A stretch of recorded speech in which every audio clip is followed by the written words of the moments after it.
L'ha felicitat algú? Ningú? No. Escolti'm, vostè és el president de la Generalitat. No l'ha trucat Pedro Sánchez?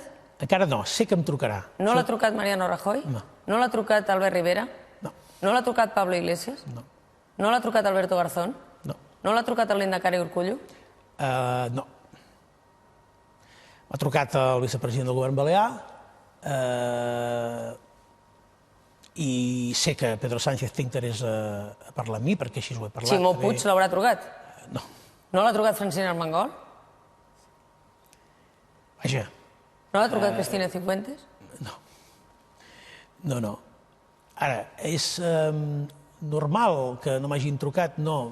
Passa res? No passa res. Escolti, jo soc una persona molt comprensiva i molt dialogant. Ara, el que trobo... Ja no li pregunto per Angela Merkel, perquè ja entenc que tampoc... El president del govern espanyol, encara que estigui en funcions, com una norma bàsica de cortesia, no li hauria estat de més de trucar al president de la Generalitat de Catalunya. Si és que es creu allò que vostè abans em preguntava, que sóc el representant ordinari de l'Estat aquí.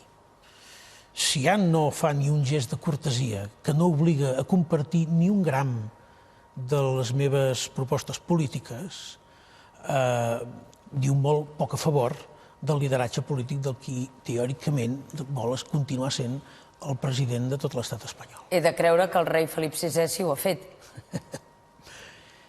No ho ha fet i dubto que ho faci, perquè si ni tan sols ha tingut, diguem-ne, la cortesia de rebre la presidenta del Parlament que li demana de poder-lo anar a visitar, dubto que em truqui. No l'espero, la trucada. No ho he dit per queixar-me que no m'han trucat. Dic per constatar que a vegades a nosaltres se'ns situa en el terreny, no sé si de la descortesia o de no ser prou correctes en les formes, i som supercorrectes amb les formes.